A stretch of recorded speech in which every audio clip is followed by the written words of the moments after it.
Corona महामारी की वजह से ठप पड़ी अर्थव्यवस्था को गति देने के लिए प्रधानमंत्री नरेंद्र मोदी ने 20 लाख करोड़ रुपए के आत्मनिर्भर भारत पैकेज का ऐलान किया था। इसकी विस्तृत जानकारी के लिए वित्त मंत्री निर्मला सीतारमण 4 दिन से रोजाना प्रेस कॉन्फ्रेंस कर रही हैं और टुकड़ों में घोषणाएं कर रही हैं। 17 मई को वो 5वें और आखिरी चरण की घोषणा करने के लिए 11 बजे प्रेस कॉन्फ्रेंस करेंगी। आम लोगों के लिए इन सभी घोषणाओं को समझना थोड़ा मुश्किल है, इसलिए इस वीडियो में हम आपको आर्थिक पैकेज की अब तक की सभी बड़ी घोषणाएं आसान भाषा में समेट कर लाए हैं। पहले चरण में वित्त मंत्री निर्मला सीतारमण ने कहा कि हम लिक्विडिटी बढ़ाने के लिए 15 कदम का ऐलान कर रहे हैं। इनमें 6 एमएसएमई सेक्टर के लिए, 1 उपाय डिस्कॉम के लिए, 3 टैक्स से जुड़े उपाय और कुछ उपाय रियल एस्टेट सेक्टर और एनबीएफसी के लिए हैं। वित्त मंत्री ने सूक्ष्म, लघु एवं मझोले उद्यमों यानी एमएसएमई समेत छोटे कारोबारियों को 3 लाख करोड़ रुपए का बिना गारंटी वाला कर्ज उपलब्ध कराने की घोषणा की। इसके अलावा गैर बैंकिंग वित्तीय कंपनियों और आवास वित्त कंपनियों को 30,000 करोड़ रुपए की नकदी सुविधा उपलब्ध कराना शामिल है। बिजली वितरण कंपनियों को भी 90,000 करोड़ रुपए की नकदी देने का ऐलान किया गया। इसके अलावा कर्मचारियों की जेब में अधिक पैसा डालने और नियोक्ताओं को पीएफ का बकाया भुगतान देने में राहत देने के लिए सरकार ने स्टैच्यूटरी कंट्रीब्यूशन को भी 12% से घटाकर 10% किया। वित्त मंत्री ने आम करदाताओं के लिए भी राहत की घोषणा की। उन्होंने वर्ष 2019-20 के लिए इनकम टैक्स रिटर्न फाइल करने की समय सीमा बढ़ाकर 30 नवंबर 2020 कर दी।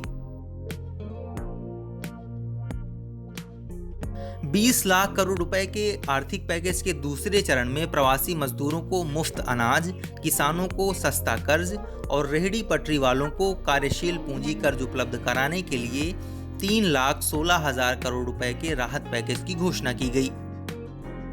वित्त मंत्री निर्मला सीतारमण ने 14 मई को आयोजित संवाददाता सम्मेलन में कहा कि 8 करोड़ प्रवासी मजदूरों को 2 महीने के लिए 5 किलो प्रति व्यक्ति अनाज और प्रति परिवार 1 किलो दाल मुफ्त उपलब्ध कराई जाएगी।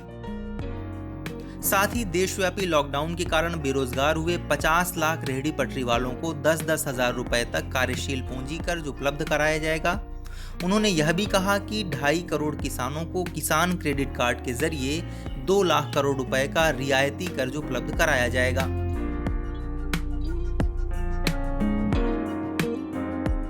वित्त मंत्री निर्मला सीतारमण ने तीसरे चरण में कृषि उपज के रखरखाव, परिवहन और विपणन सुविधाओं के बुनियादी ढांचे के लिए 1 लाख करोड़ रुपए के कृषि ढांचागत सुविधा कोष की घोषणा की। वित्त मंत्री ने कहा कि इस कोष का इस्तेमाल शीत भंडार गृह, कटाई के बाद प्रबंधन ढांचे पर किया जाएगा।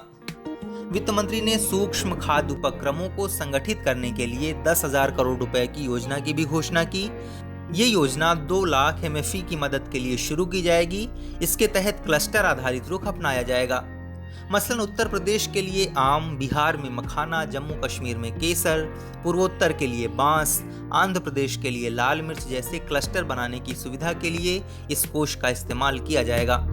समझा जाता है कि स्वास्थ्य के प्रति जागरूकता बढ़ाने की वजह से इस कोष के जरिए नए बाजारों को भारतीय उत्पादों का निर्यात किया जाएगा। वित्त मंत्री निर्मला सीतारमण ने 20 लाख करोड़ रुपए के आत्मनिर्भर भारत पैकेज की चौथी किस्त का ऐलान किया। इसमें उन्होंने 8 क्षेत्रों कोयला, खनिज, रक्षा उत्पादन, सामाजिक बुनियादी ढांचा, विमानन, बिजली वितरण, अंतरिक्ष व परमाणु ऊर्जा क्षेत्र में सुधारों की घोषणा की। वित्त मंत्री ने कहा कि सरकार का focus ease of doing, DBT, GST सुधार पर है। देश में निवेश लाना और रोजगार बढ़ाना है। वित्त मंत्री ने रक्षा विनिर्माण क्षेत्र में प्रत्यक्ष विदेशी निवेश की सीमा को 49 से बढ़ाकर 74% करने का ऐलान किया। वित्त मंत्री ने कहा कि कुछ हथियारों और मंचों के आयात पर प्रतिबंध रहेगा। उन्होंने कहा कि बेहतर प्रबंधन के लिए आयुध कारखाना बोर्ड को कंपनी बनाया जाएगा। बाद में इसे शेयर बाजारों में सूचीबद्ध किया जाएगा। सीतारमण ने साथ ही यह स्पष्ट किया कि आयुध कारखाना बोर्ड को कंपनी बनाने का यह मतलब नहीं है कि उसका निजीकरण किया जाएगा। अब 17 मई को आर्थिक पैकेज के 5वें और आखिरी चरण में निर्मला सीतारमण प्रेस कॉन्फ्रेंस को संबोधित करेंगी। देखना दिलचस्प होगा कि आज वो किस सेक्टर के लिए राहत की घोषणा करती हैं। इस वीडियो में फिलहाल इतना ही। आप अपने सवाल और सुझाव हमें कमेंट करके बताइए। बाकी देश और दुनिया की ताज़ा तरीन खबरों की अपडेट्स और एक्सप्लेनर्स को देखते रहने के लिए हमारे चैनल लोकमत न्यूज़ को सब्सक्राइब कर लीजिए। अगर ये वीडियो आप फेसबुक पर देख रहे हैं तो हमारे पेज को लाइक और फॉलो कर लीजिए।